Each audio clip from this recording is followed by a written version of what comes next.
Praise the Lord. Hallelujah. இன்று நம் ஆண்டவராகிய இயேசு கிறிஸ்து நமக்கு தரும் இறைவார்த்தை ஆதியாகமம் 26ஆம் அதிகாரம் 12வது வசனம். ஈசாக்கு அந்த தேசத்திலே விதை விதைத்தான். கர்த்தர் அவனை ஆசீர்வதித்ததனால் அந்த வருஷத்தில் 100 மடங்கு பலனடைந்தான். ஆமென். Praise the Lord. Hallelujah. இன்னைக்கு நம்ம செய்தியோட தலைப்பு என்னன்னு பார்த்தீங்கன்னா 100 மடங்கு ஆசீர்வாதம். நீங்கள் 100 மடங்கு ஆசீர்வாதத்தை சுதந்திரித்துக் கொள்ள என்ன செய்ய வேண்டும் என்பதை குறித்து நாம் தியானிக்க போகின்றோம். இப்பொழுது நாம் செய்திக்குள்ளே வரும் பொழுது இங்கே ஈசாக்கு மற்ற எல்லோரை காட்டிலும் 100 மடங்கு ஆசீர்வதிக்கப்பட்டான். அவன் விதை விதைத்தான். எல்லாவற்றிலும் பர்ஃபெக்ட் 100. அதாவது 100 என்பது பூரணத்தின் அடையாளம், பரிபூரணத்தை குறிக்கின்றது. கர்த்தர் அவனை நிறைவாக ஆசீர்வதித்தார் என்று நாம் இங்கே படிக்கின்றோம். நாம் பார்க்கும் பொழுது மார்க் சுவிசேஷம் 4ஆம் அதிகாரம் 8வது வசனத்திலே நல்ல நிலத்திலே விதைந்த விதைகள் பயிராகி சிலது 30, சிலது 60, சிலது 100 பலன் கொடுத்தது என்று நாம் படிக்கின்றோம். இங்கே நீங்கள் பார்க்கும் பொழுது ஈசாக்கை கர்த்தர் 30 மடங்கு ஆசீர்வதித்திருக்கலாம், இல்லை என்றால் 60 மடங்கு ஆசீர்வதித்திருக்கலாம். ஏன் 100 மடங்கு ஆசீர்வதிக்கிறார் என்பதை குறித்து நாம் தியானிக்க போகிறோம். இதர 2 விதமான காரியங்களை குறித்து நாம் தியானிக்கலாம். இப்பொழுது மனித பிரகாரமாக நாம் பார்க்கும் பொழுது இங்கே ஏன் 100 மடங்கு ஆசீர்வதிக்கிறார் என்று நாம் பார்க்கும் பொழுது ஆதியாகமம் 26ஆம் அதிகாரம் 24வது வசனத்திலே கர்த்தர் அன்று ராத்திரியிலே ஈசாக்குக்கு தரிசனமாகி, உன் தகப்பனாகிய ஆபிரகாமின் தேவன் நான், உன் தகப்பனாகிய ஆபிரகாமின் நிமித்தம் உன்னை ஆசீர்வதித்து உன் சந்ததியை பெருக பண்ணுவேன் என்கின்றார். ஆமென். அப்ப இங்க பாத்தீங்கன்னா ஆபிரகாமுக்கு மகனா ஈசாக்கு பிறந்துட்டாரு. அதனால நான் உன்னை ஆசீர்வதிக்கிறேன் அப்படின்னு கர்த்தர் சொல்றாரு. அப்ப ஆபிரகாமுக்கு மகனா பிறந்ததுனால ஆசீர்வதிச்சது ஓகே பிரதர். அது ஒரு 30 ஆசீர்வதிச்சிருக்கலாம், ஒரு 60 ஆசீர்வதிச்சிருக்கலாம். ஏன் 100 மடங்கு ஆசீர்வதிக்கிறார்? இது ஒரு காரணம், நாங்க ஒத்துக்கிறோம். ஆபிரகாமுக்கு பையன், வாக்குத்தத்தத்தின் சந்ததி, இவர் வழி இவருடைய தலைமுறையில சந்ததியில தான் இயேசு கிறிஸ்து வராரு. இதெல்லாம் வாஸ்தவம், நாங்க ஒத்துக்கிறோம் எல்லாமே. ஆனா 100 மடங்கு ஆசீர்வாதத்தை பெற்றுக் கொடுத்ததுக்கு ஆழமான காரணம் என்ன? நீங்க பாத்தீங்கன்னா ஆபிரகாமுக்கு பிள்ளையா பிறந்தனால ஆசீர்வதிக்கிறார் வாஸ்தவம். இது 100 மடங்கு ஏன் ஆசீர்வாதம்னா இதுக்கு ஆழமான ஆவிக்குரிய காரணம் என்ன அப்படிங்கறத நம்ம இப்ப பார்க்க போகிறோம். என்னன்னு பார்த்தா இதற்கு சரியான காரணம் என்ன? ஆதியாகமம் 24ஆம் அதிகாரம் 63வது வசனத்துல நீங்க பயணிக்கும் பொழுது அங்கே சாயங்கால வேளையிலே ஈசாக்கு தியானம் பண்ணுகிற பழக்கத்தை உடையவனாக அவன் இருந்தான். கர்த்தரை நோக்கி தியானம் பண்ணுகிறவனாக இருந்தான், வழக்கமாக அதை கொண்டவனாக இருந்தான். ஆக கர்த்தரை நோக்கி ஜெபிப்பவனாக ஈசாக்கு இருக்கிறான். சாயந்தர வேளையில ஒரு குறிப்பிட்ட நேரத்துல டெய்லி கர்த்தரை நோக்கி ஜெபிக்கிறான். அப்ப பாத்தீங்கன்னா அவன் தியானிக்கிறான். அதை நம்ம படிக்கின்றோம். இதே மாதிரி சங்கீதம் 1:1 என்ன சொல்றது?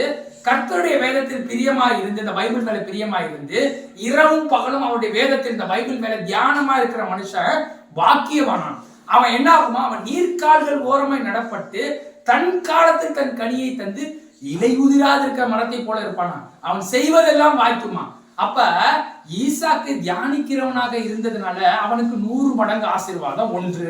2வது, இந்த பைபிள் நம்ம தியானிக்கும் பொழுது நம்ம இலையுதிரா மரத்தை போல இருப்போமா, தக்க காலத்துல கனி கொடுப்போமா, நம்ம செய்வதெல்லாம் வாய்க்குமா.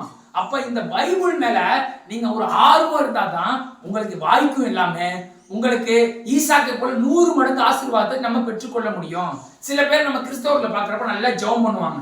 நல்லா ஜெபம் பண்ணிட்டு முடிச்சுட்டு ஹல்லேலூயா ஸ்தோத்திரம் பிரதர், பிரைஸ் தி லார்ட், ஹல்லேலூயா ஆண்டவரே நன்றிப்பான்னு சொல்லிட்டு போயிடுவாங்க. பைபிள் வேத வாசிப்பை விட்டுருவாங்க. இது 100ல ஒரு 60% கிறிஸ்தவர்கள் பாத்தீங்கன்னா பைபிளா சும்மா ஒரு ஆசைக்கு எடுத்துட்டு ஒரு அதிகாரத்தை சும்மா ஒரு 10 வசனத்தை படிச்சுட்டு முடிச்சிருவாங்க. இது காரணம். இது மாதிரி இருந்தா நம்ம 100 மடங்கு ஆசீர்வாதத்தை பெற முடியாது சகோதர சகோதரிகளே. முதல்ல ஜெபம் என்பது என்ன, வேத வாசிப்புங்கிறது என்னங்கிறத நம்ம தெளிவான ஒரு ஞானத்தை புரிந்து கொள்ள வேண்டும். ஜெபம் என்பது நாம் கர்த்தரோடு பேசுவது. ஆண்டவர்கிட்ட பேசுற, ஆண்டவரே எனக்கு இது சந்திக்க பண்ணுமா, இந்த பிரச்சனை இருக்கு, அந்த பிரச்சனை இருக்கு. ஒரு அப்பாட்ட தான் பிள்ளை சொல்ற மாதிரி நம்ம கர்த்தரை பார்த்து, ஆண்டவரே எனக்கு பிரச்சனை இருக்கு, எல்லாம் என்னை காப்பாத்துங்க, எல்லாம் மன்றாடி ஜெபிக்கிறது எல்லாம் ஜெபம். வேத வாசிப்புங்கிறது என்னன்னா அப்பா தான் பிள்ளைகிட்ட பேசுற மாதிரி. நீங்க ஜெபம் பண்ணி முடிச்சதுக்கு அப்புறம் வேதத்தை எடுத்து வாசிக்கிறப்ப கர்த்தர் உங்களோட பேசுவார்.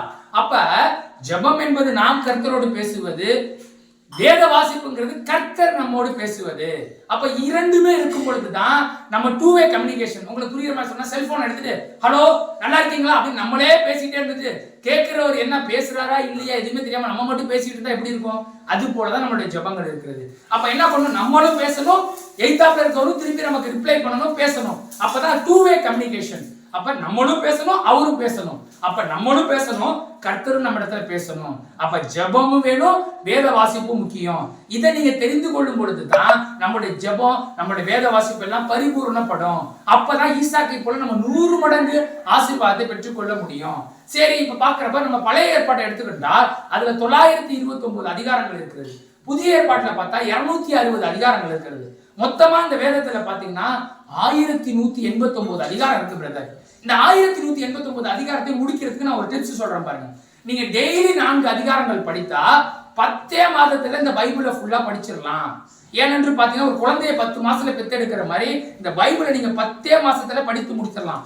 1189 அதிகாரம், ஒரு நாளைக்கு 4 அதிகாரம்னா 10 மாசத்துக்கு 3 நாள் கம்மியாகவே நீங்க முடிச்சிடலாம். அந்த 1189 அதிகாரத்தை முடிச்சு இந்த வேதத்தை நீங்க பைபிளை ஃபுல்லா படிச்சு முடிச்சிட முடியும். அப்ப இரவும் பகலும் இது மேல நீங்க தியானமா இருக்கும்போது நீங்க பாக்கியவான ஆண்டவர் சொல்றாரு. அப்ப இன்னைக்கு நம்ம பார்த்த செய்தி என்ன? ஈசாக்கு தியானம் பண்ற பழக்கத்தை கொண்டிருந்ததுனால அவன் 100 மடங்கு ஆசீர்வாதத்தை பெற்றான். இதுவே ஆவிக்குரிய காரணம். அது போல நீங்களும் நானும் இந்த பைபிளை இரவும் பகலும் நம்ம தியானிக்கும் பொழுது நாம் 100 மடங்கு ஆசீர்வாதத்தை பெற்றுக்கொள்ள முடியும். இலையுதிரா மரத்தை போல இருக்க முடியும். நாம் செய்வதெல்லாம் வாய்க்கும். இப்ப நம்ம ஜெபிப்போமா கர்த்தரை நோக்கி? ஸ்தோத்திரம் தகப்பனே, துதிக்கிறோம் அப்பா, உமக்கு நன்றி செலுத்துகிறோம் தகப்பனே. அப்பா 100 மடங்கு ஆசீர்வாதங்கிற செய்தியில வேதத்தை தியானிக்கிறது குறித்து நீங்க சொல்ல வச்சீங்களே, அதற்காக நன்றிப்பா. அப்பா இந்த ஈசாக்கை போல இந்த காணொலியை பார்த்து கொண்டிருக்கிற உங்களுடைய பிள்ளைகள் ஒவ்வொருவரும் 100 மடங்கு ஆசீர்வாதத்தை பெற்றுக்கொள்ளணும். இலையுதிரா இருக்கிற மரத்தை போல இருக்கணும். அவர்கள் செய்வதெல்லாம் வாய்க்கணும். தக்க காலத்துல கனி கொடுக்கிறவர்களாக அவர்கள் இருக்க வேண்டும் தகப்பனே. நீரே அவர்களை வழிநடத்தி ஆற்றி தேற்றுகிற தேவன் என்பதற்காக ஸ்தோத்திரம் அப்பா. எல்லாவற்றையும் தருகிற தேவனாய் இருப்பதற்காக நன்றி. இயேசுவின் நாமத்தில் ஜெபிக்கிறோம் பிதாவே, ஆமென். இந்த காணொலியை பார்த்து கொண்டிருக்கிற நீங்க ப்ரோ செபாஸ்டியன் அப்படிங்கிற இந்த யூடியூப் சேனலை சப்ஸ்கிரைப் செய்து பெல் பட்டனை அழுத்துமாறு இயேசுவின் நாமத்தில் கேட்கிறோம். Praise the Lord. Hallelujah. Praise the Lord.